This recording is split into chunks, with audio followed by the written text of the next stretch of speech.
Hi, this is Rukaya Sunelwala, and I did the book Invisible Man. The author was Ralph Ellison. He was born March 1st, 1914, and he died April 16th, 1994. He was born in Oklahoma City, but later moved to New York City. Some other books of his are Shadow and Act and Going to the Territory. He became a Marine early in his life and then started working at Yale University. He had 2 wives.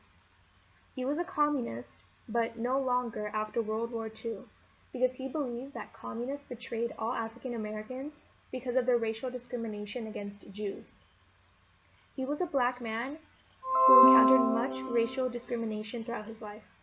Invisible Man was written because of the communist betrayal. Invisible Man was about a man who wants to find himself, but this becomes complicated because of the racist society he lives in. The narrator thinks of himself as invisible because of the stereotype put upon him. No one can really see his true self. The book sets in New York City. This is significant because many black equality groups resided there. Basically, the story is that the narrator is involved in a black royale, where it is African Americans fighting other African Americans for money. The narrator then receives a scholarship to a prestigious black college. He attends that college for 3 years, and when he is a junior, he gets kicked out by Dr. Bledsoe, the head founder, because of a misfortunate event that happens with another founder. Dr. Bledsoe then promises the narrator that he will get him a job in New York City, and he gives him a handful of letters of recommendation.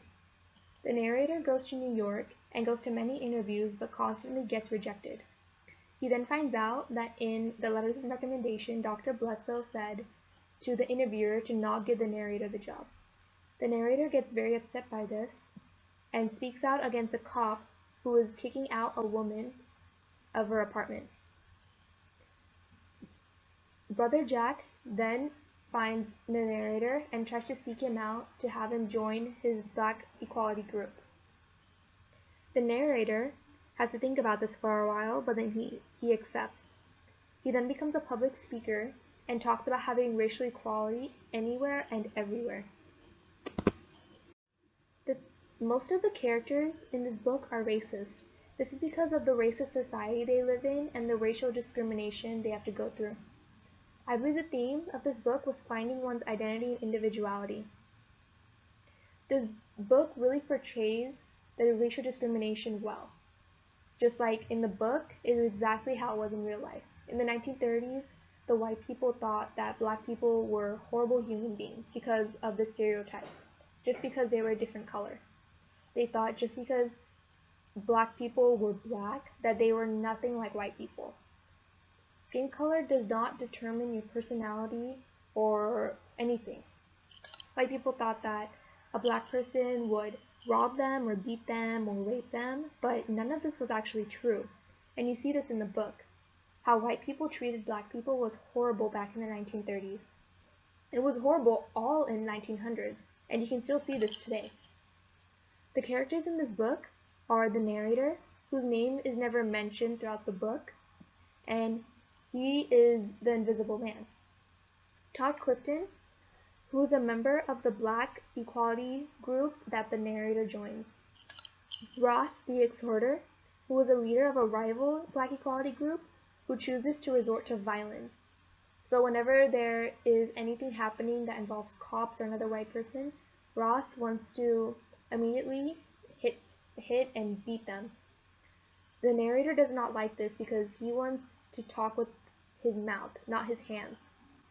Brother Jack was the member of the group who seeks out the narrator and tells him to join. Dr. Bledsoe was the head founder who kicks out the narrator. Overall, I thought this book was very inspiring and very informative because I learned a lot about how it really was. I just thought that there was just some discrimination, but this book really showed what kind of discrimination was there.